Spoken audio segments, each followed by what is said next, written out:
Hi there, super friends. Thanks for joining me. A rainy day through the ghetto window. Yes, it needs a good washing down out here in the ghetto now and then, so I'm sure glad it's raining. And good news is, it took some persistence, but Dealer's Corner down the street down there is shut down. The cops have shut it down. Took a long enough time, years, but finally got it shut down along with other people complaining. We're actually whipping this neighborhood into shape. But here we go. This is the story about how Master Legend started drinking. Okay, listen here. See that? That's shakers. Now those are some good old Puerto Rican shakers here. But when I was a little baby, I didn't have a rattle.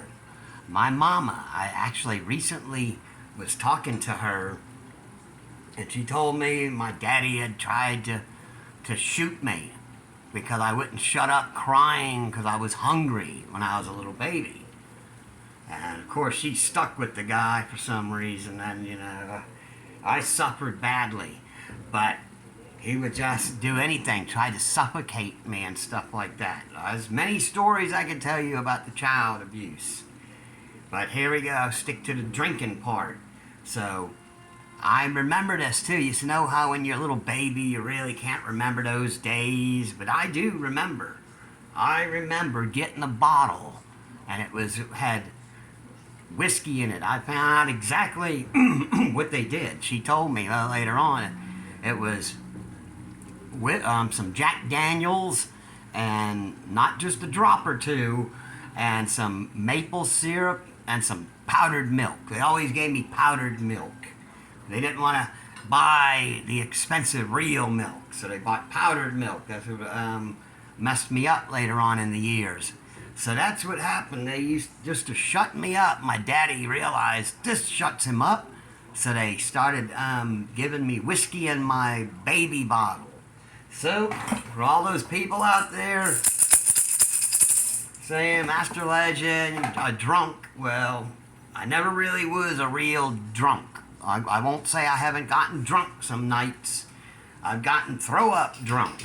That's for sure, throw-up drunk. But I don't drink anymore. And when I was drinking normally, I was drinking just, like, not to get drunk. Just drinking my beers like any old regular drink or whatever. No big deal. But all that's over and done with now. But through the years, back as a young kid, and back in Louisiana, I had already had that thirst for booze, and there was always a big couple gallons of wine in the refrigerator. My daddy never missed it if I'd go there. I'm talking little kid, little baby. Drink up, guzzle down some wine. That was the easiest one to do as a little kid, and he wouldn't notice. Later on, I think he started marking the bottles as I got older, because then I was hitting the harder stuff. And I'm talking 6 years old, stuff like that. I was already, and then I had other friends in the neighborhood, and we were young kids. I mean, I'm talking super young. In the first, second grade, I'm telling you, we were already drinking. That's for real. You wouldn't believe it. Drinking. Some smoking cigarettes and weed too. So, yeah, back then and there, it was a hippie world, and the young kids. So by the time you was 12 years old, I figured around my age, that was around when my daddy killed himself. But by then, you just you could always get somebody hey, a cool hippie guy. Hey man, I'll give you a few extra bucks if you go in the store and get me 12-pack of this and a bottle of peppermint schnapps or whatever. And they would do it. They didn't mind. They'd meet you behind the store, just set it down, and they'd keep the change, and there you go. You had your booze. Most of the time, you could trust them. Like I say, a couple of times, though, I got done wrong. They ripped off the young kid, wanting booze. So being in Louisiana, New Orleans, it was booze, booze all around. That's how it was. So it was like a normal, everyday thing. But for people that want to know how I got started drinking, it was for my daddy. Apparently, my mama tells me it was so. I had asthma and I was starving, and then I'd be wheezing, and he hated it because I was keeping him awake, and he was wanting to shoot me. And I finally came up with the whiskey in my baby bottle, and that saved me. So you see, sometimes it's a bad thing and a good thing at the same time. It's a good thing old Uncle Jack and Uncle Jim Beam was there to save me. My babysitters, and I remember it real good. I remember the flavor of it. I can remember it now. That's one of my oldest memories I have.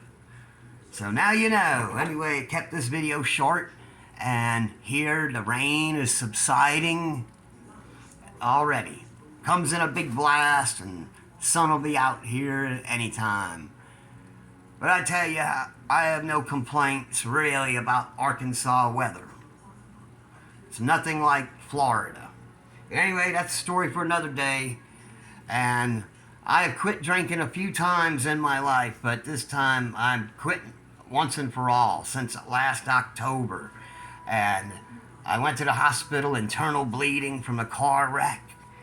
And I hurt my gallbladder, quit working, and I was in bad shape. And then they took a look at my liver and said, do you drink? And I said, yeah, I do, off and on. And I said, well, we see some liver damage. So that's good enough for me. No more drinking. So think about that too out there, super friends. You can live without the booze. Though I still like a beer, but that's a no alcohol beer. I do like that now and then. That's a treat for me, a no alcohol beer. It's still healthy for you, but no booze. All right, super friends, thanks a lot. Please tell some friends, subscribe. I'm just 129 people away from being able to maybe finally monetize my channel after all these years. It's not like I'm asking for anything crooked or underhanded. I'm putting out the videos. Okay, super friends, I think Buster and Gypsy are calling me.